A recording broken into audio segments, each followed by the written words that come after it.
Paminahon na to ni si Ping Lacson, be. XFM Katropa. Hindi po ako magtatanong. I will only make a manifestation. I'm only wondering why neither the prosecution nor the defense is presenting a competent witness in the handling of intelligence and confidential fund.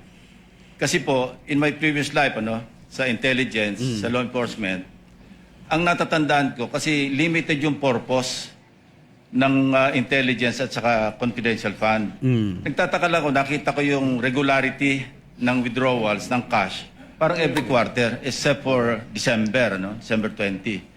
So sana kung para ma-educate kami, at saka magkaroon kami ng informed decision later on, sana meron tayong competent witness sa pag-handle ng intelligence fund or confidential fund.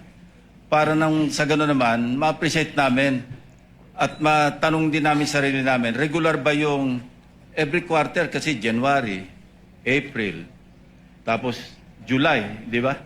Parang regular eh.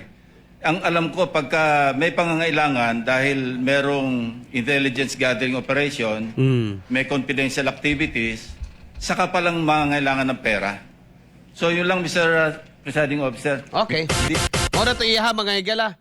So, kinsa dapat ang mag-produce og competent witness? Si defense? Mga katropa? Tanaw ninyo.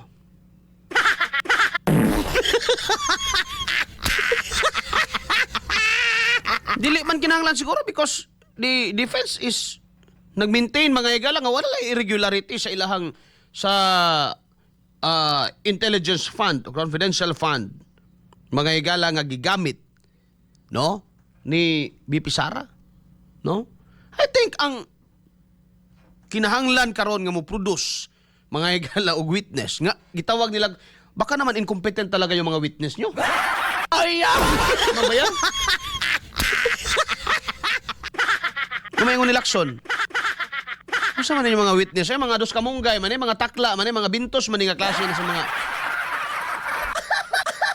witness ni. Na mga expert, pero do kasimana ang training. Dugay-dugay pa dayo. Mura na nag-cursive katong AI gab kahit 2 weeks naman po. Pinawa! Ay,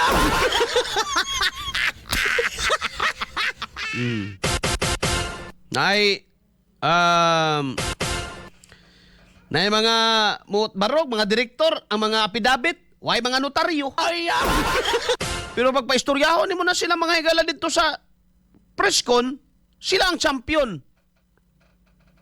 Para ninyo.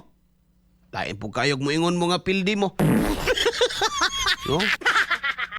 Kamurag yun nag-unay-unay sa inyong kaugalingon diya. Anawa sa inyong mga taong nituo ba sa inyong mga aligasyon?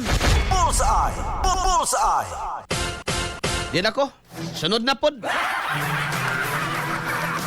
Tama na to kay Webes. Ug manapod mga higala. Kaya na ako'y lakaw bito. Bato kong PNP. Ako'y lakawon mga higala sa DNPPO kay akong ipasubay mga higala ang IP address ni Insurrecto. Tanawon ako, nag-asa na ako ni makita si Mr. Insurrecto. Abangan mo ako, Mr. Insurrecto. Ay,